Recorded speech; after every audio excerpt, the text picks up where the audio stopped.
Today I arrived in Los Angeles for our trip. Of course, the news of Penn State's loss to Iowa was the first notification to pop up on my phone. Although the trip was long and I received some rough news, I'm still really excited to get to learn and grow on this trip. The hotel is nice and the beds are super comfortable, so I look forward to getting a good night's sleep to prepare for tomorrow. Above is an excerpt from one of the journal entries I made prior to the start of my trip.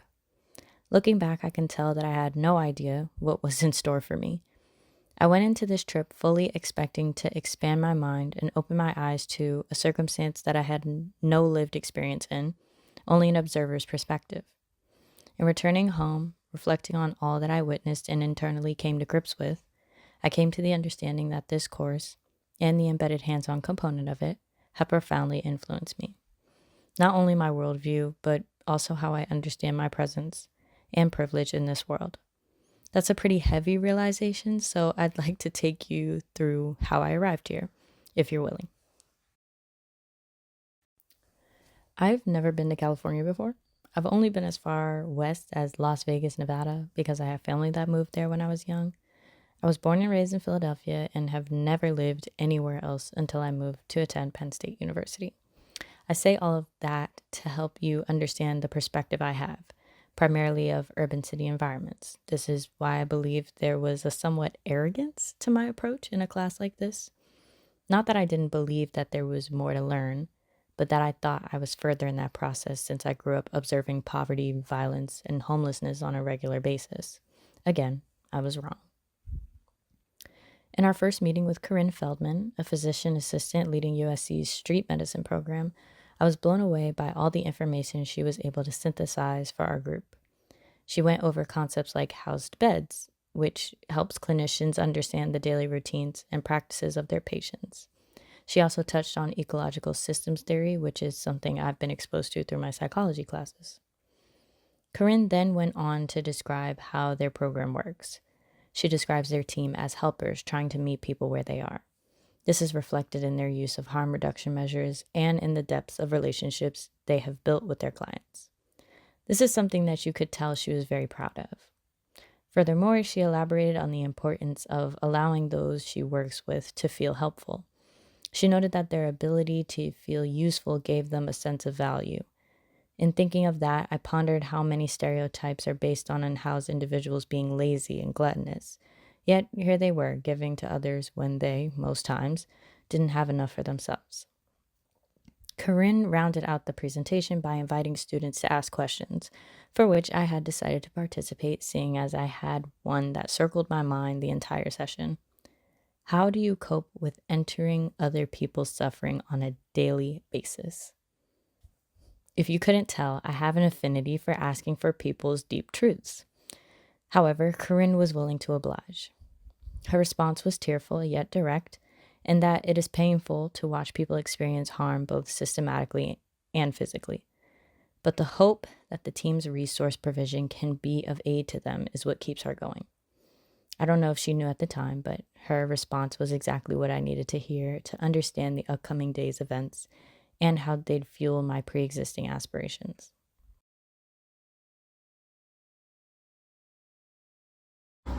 Okay, so we're coming back from visiting USC Keck out here in the beautiful.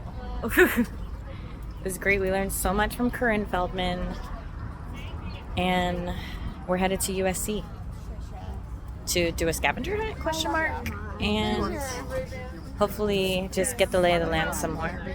Okay, so currently we're doing the scavenger hunt around USC. We look like such tourists, but it's fun. Red and yellow map, and we're like, where's the library? First of all, we ran up to two people who thought they were students. Turns out they were Dutch, not even from here. They were like, oh, we're saying Mo, honey. That's not right. I really want to win, so we're gonna do our best. Maybe. And pray we don't get hit by something. Does that say auditorium over there? Because that may be. Let's walk closer to it. But yeah, wish us luck. We're in to win. Yeah, Melina to win. But I'm not running. No. We deemed that running would be just a little too much, and I stick by that. A lot too much. If I lose, then maybe I'll reassess my decisions, but that's for later. Yeah. What are we doing? We're getting a cupcake out of an ATM. I was telling Alina this is peak BuzzFeed because they would talk about Circle's cupcakes all the time. But the fact that I get to try one, I'm like, wow. Yeah, why not? What a time to be alive. Which one are you getting? I got strawberry. Mm. I just want this first one. I'm not, unfortunately.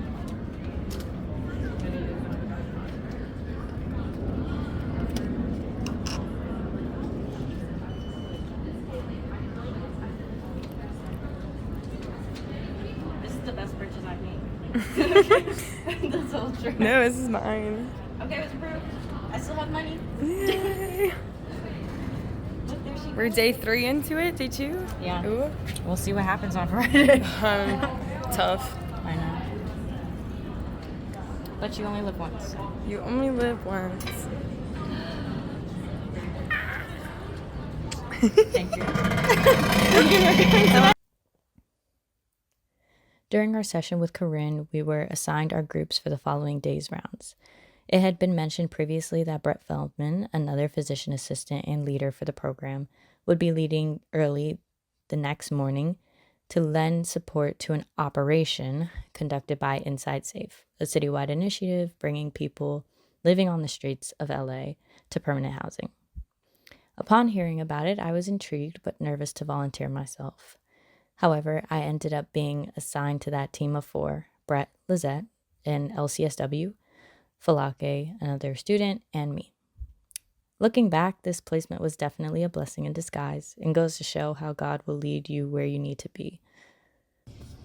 Hey. I just had my cupcake and it was amazing. That cupcake was everything.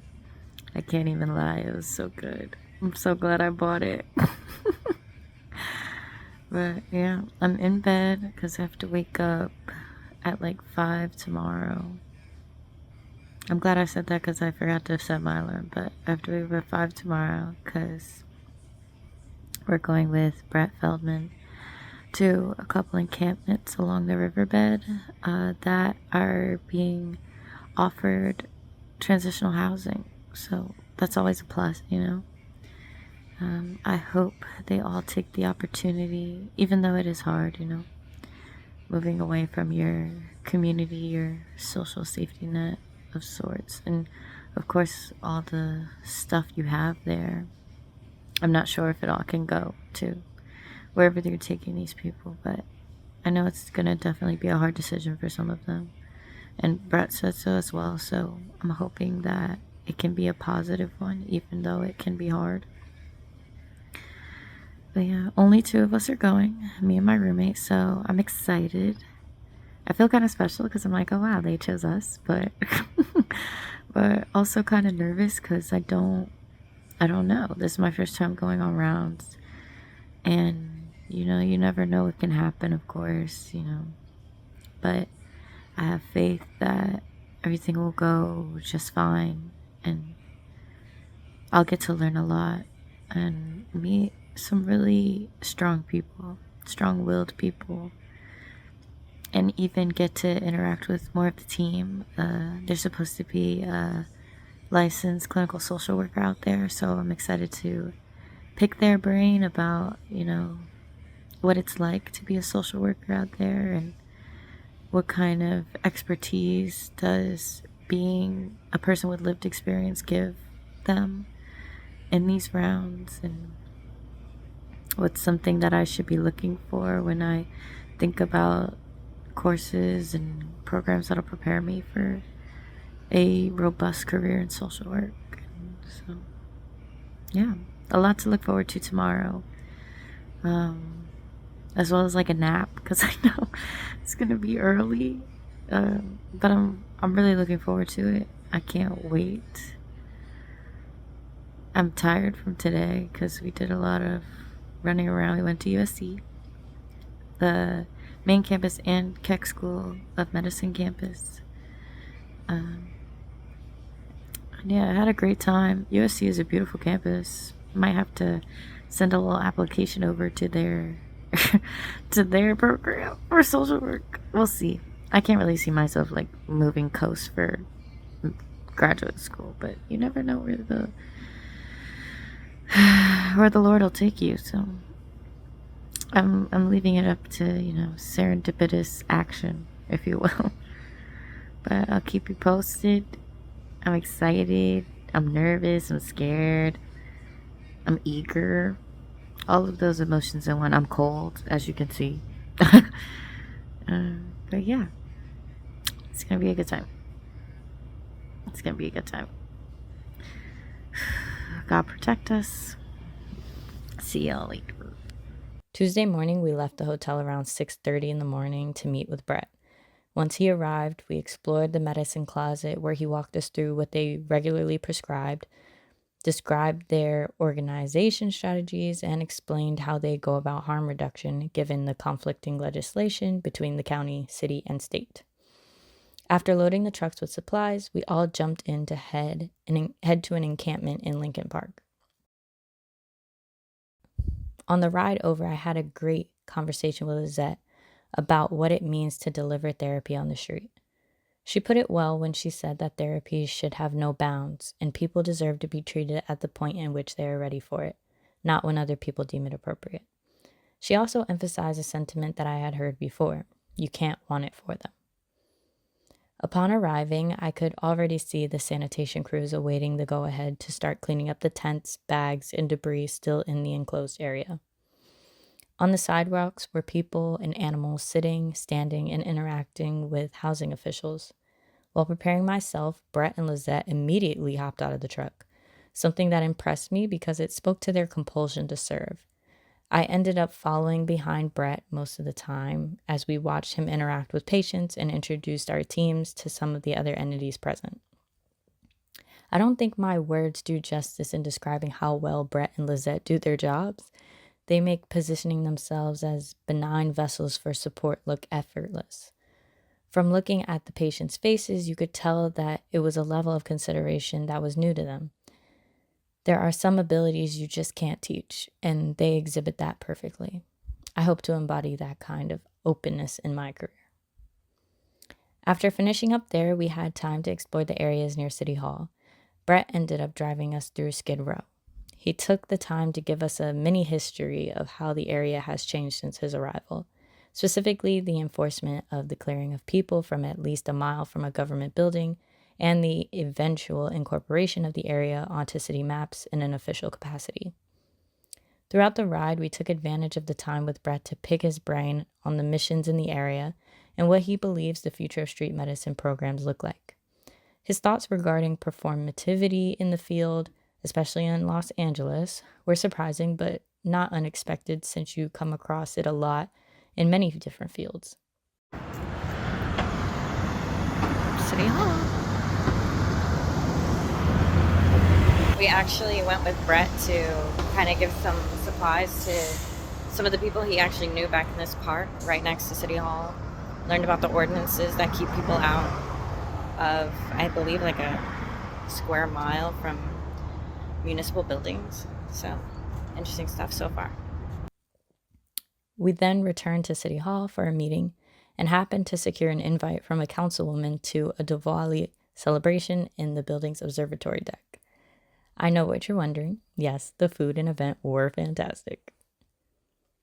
The next few days, we visited sites like Tiny Village, Union Station Homeless Services, Marv's House, and the People Concern.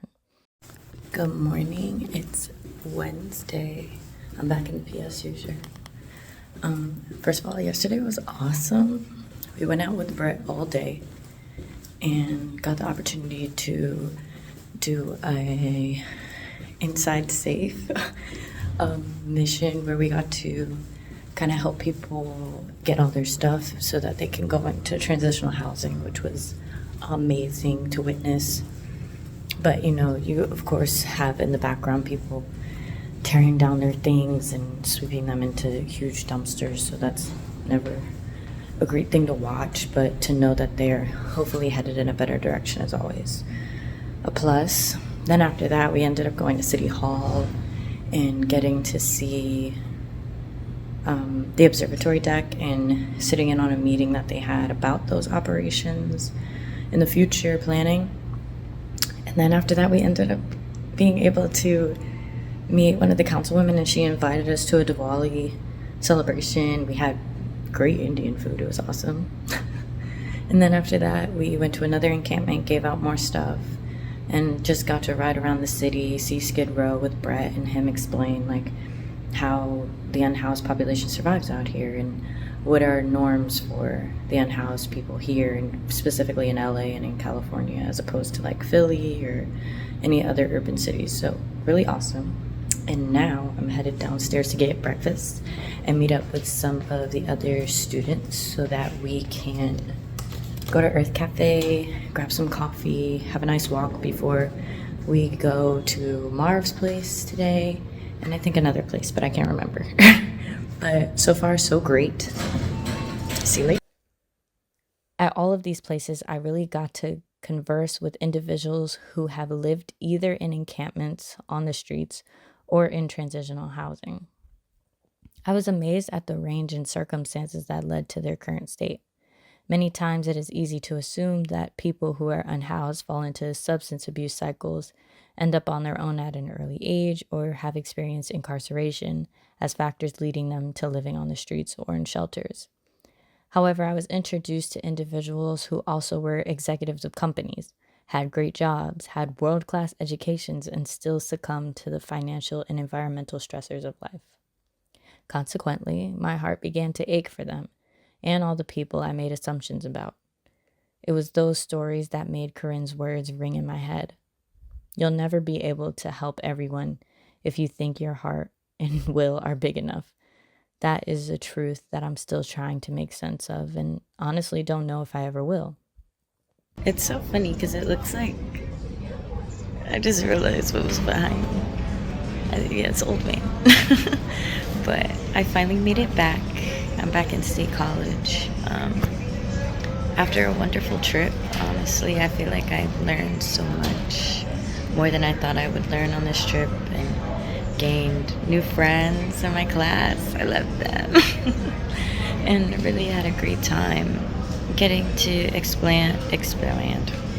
getting to expand on the knowledge I had and gain new articles of knowledge, new articles of information, techniques and skills that I can take into my future career. And I'm really excited to continue on, learn more, do more stuff here in State College with the class while the semester's still going, and just continue to take everything with me and not forget about all that I've come into contact with, not just the people, but also, fighting my own biases and trying to overcome the cognitive dissonance of being in abundance while others are in depletion, essentially. So I look forward to continuing that conversation and discourse with myself, while also getting to continue to give up myself as a server to other people who need help and want help and see a better future for themselves. So I'm back in State College. Wish me luck for the rest of this semester. It was a great trip. long travel day, but totally worth it. And yeah, so bye. Upon my return back to campus, I've been asked repeatedly how my trip was. My response is always life-changing. Even though the person usually thinks I'm kidding, it's the truth. Ultimately, this experience taught me so much about what healthcare should be, not only in the diligence of the providers, but also in the comprehensive and diverse range of specializations that are considered for their clients. The experience also introduced me to the little girl that wanted to give every Salvation Army attendant, person with the help needed sign, and Roundup campaign her last dollar. Additionally, it reflected my privilege back at me.